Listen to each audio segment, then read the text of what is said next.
As we know, it's the largest motion ultimately that we pass here in the legislature on a yearly basis, and we are late into the season. It's budget time of the year, but it's always a privilege to stand, regardless of legislation, to represent your district. Of course, I represent Harbour Grace Portagrave, and I sincerely thank my constituents for their confidence in me.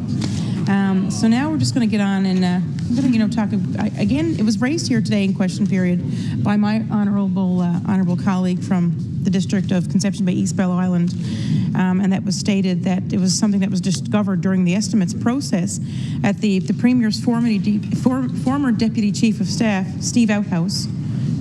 A partisan political position, as we know, was secretly being paid through Cabinet Secretariat as professional services to his consulting company. I mean, that's alarming. That's that's concerning. And again, we didn't get an answer to that. But I just wanted to put it on record here again. I mean, it's amazing to see, the promises that were made and that were put on record by the now Premier.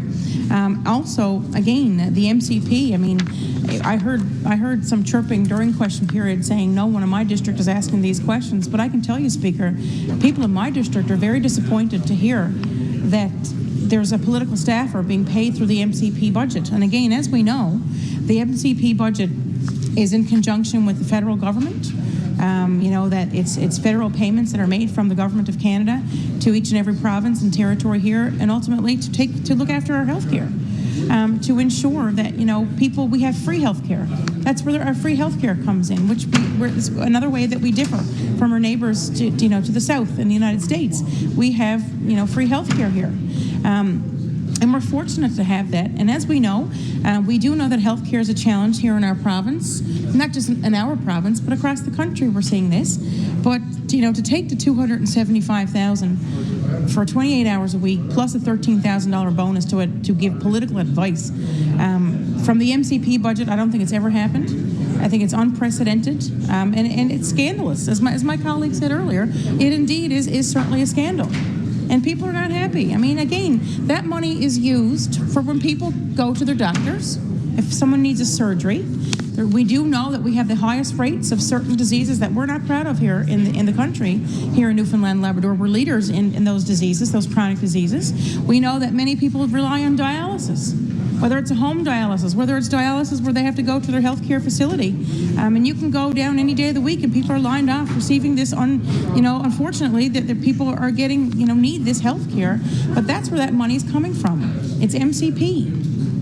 And I don't think anybody would agree that it's a wise, or I guess, it's a good thing to take from MCP to pay for political staff. Again, I mean, there's a budget, as we do know, there's a budget for political staffers, as we all know, and we see that in all governments across the country and even in other countries. There's designated pots of money for that, but to take from MCP, I think it's unheard of, it's unprecedented, and it's quite frankly disgusting. And I mean, I hear that in my district. People are angry. People are not happy about that.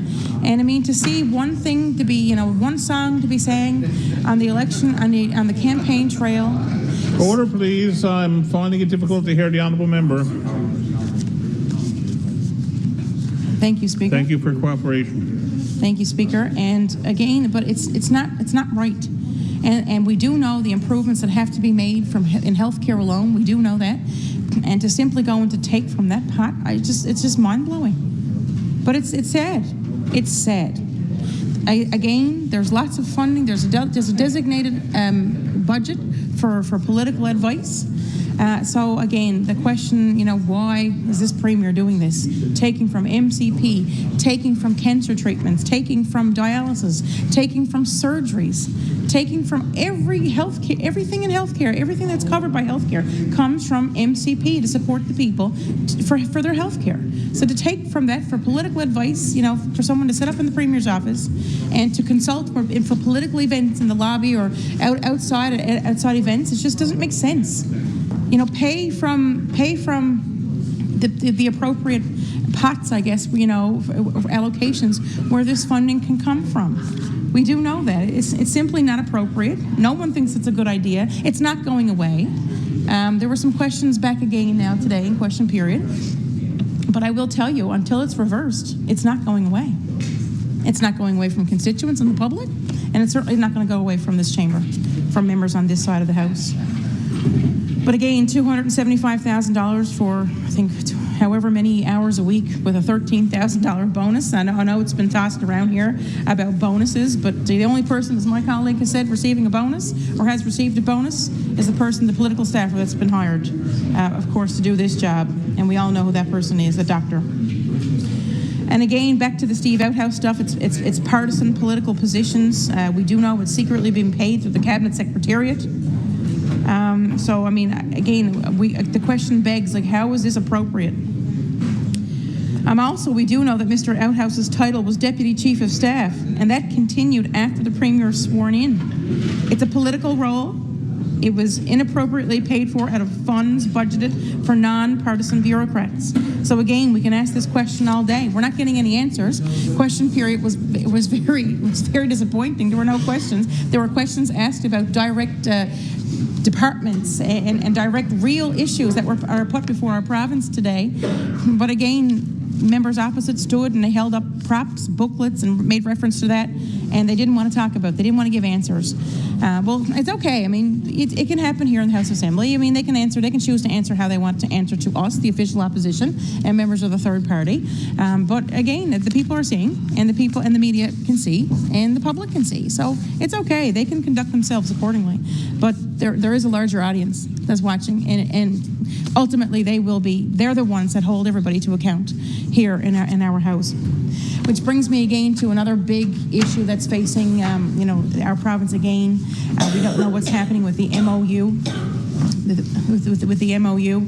It was also said here yesterday by our leader, put on record, that about the escalating clause and for the Premier to get up now and act like it was a big surprise, like no one knew, when Hansard has surely indicated, and it's on record, that the then member for Bayvert Green Bay, or sorry if I'm not getting the appropriate title, who is now the Minister for Jobs, actually asked the question. And I mean, and he prided himself on his knowledge of finance. And I mean, and we're good. We need those those skills here, the skill set here in this House. But I mean, he got up on record, asked specifically about what the Premier is trying to say that was hidden. So again, and the leader asked the question, did they just not know? Or is it, or what's the deal? To act like it's a big surprise. It's not. Nothing was a surprise. The experts were here. The international experts were here. J.P. Morgan, Chase, Power Advisory. These are international experts. Arguably, I would say the most appropriate, qualified experts in the world to answer these sorts of questions and to negotiate these deals. And it's true. Former political ministers and former political people who are not qualified to negotiate deals to this magnitude. It impacts the present, the past, and of course the future of our province. This will be the most important deal facing the people of the province, and it's simply not appropriate for any one individual, whether they're the Premier, whether it's a minister, whether it's an entire caucus, to pull the curtain over and to ultimately shut out the House of Assembly and to shut out the people of the province of what's happening with regards to the negotiations. That's not what was done when our administration was in power. We did the exact opposite. It was full transparency that was practiced here in the House of Assembly. Special debate. The media were invited. The media were briefed. All members could ask questions unlimited with no restrictions. But now, we heard a big talk. I guess that's where the old cliche comes from, when people don't trust politicians. And I've always taken exception to that, Speaker, because I don't conduct myself that way. The only promise I ever make is I'll do my absolute best. And no one's in an actual position to promise certain concrete things, because you really don't know what you're facing when you get in and when you take office. We all learned that in 2016 when we assumed office after we were flush with cash during the Muskrat fiasco. We knew what we were facing then. I mean, my gosh, we couldn't even make payroll. We were in danger of making payroll because of what was inherited then by the previous PC Danny Williams administration. And of course, we knew what we walked into, and now we hear the other side complaining about what they inherited. Well, we inherited it, and arguably that inheritance is still there that they're dealing with. So it's all recycled in a circle. It's gone back. So they're ultimately dealing with their own debt. And again, the Muskrat Falls, I mean, it's wonderful. Yes, it's a green initiative, and it's good that the province ultimately owns it, but we're still paying on it. So, it's going to be paid on for a long time. As a matter of fact, we could argue that the federal government got a stake in it because they're the one providing the rate mitigation annually at $500 million to help people with their power bills. And again, it goes back to that. We're in a time now that, unprecedented, where the cost of living is extremely difficult on everyone, even people who are doing well, even with 2 people working in the household. They're finding the struggles with regards to the cost of living. And again, if we didn't have that rate mitigation from the federal government, again, we'd be dealing with something, it'd be even that much harder. So again, we go back to this. It's the largest deal. I personally think, and it's my personal opinion that I'll put here on record, I think the Premier's going to sign the deal, because how can he not? It's a good deal. We do know that the tables have changed. In the past, premiers have gone to court to force Quebec to open this deal that was completely unfair, that was agreed upon back in 1969, but it couldn't happen. The courts ruled in favor of Quebec. But now we know that we're in a different situation where Quebec needs the power. Quebec is probably going to go elsewhere. We do know that they're also facing an election.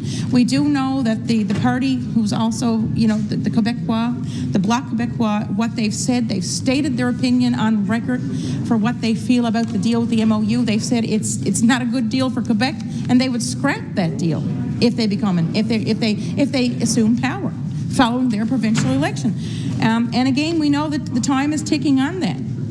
And we also heard the minister say, who is now the new Premier, Premier Franchette for Quebec, that if there's going to be changes made for Newfoundland and Labrador, there's going to be changes made for Quebec. Again, we had the best negotiators, international experts with no bias, with no political ties, any ties here, with regards to the people in our province or who can stand to benefit.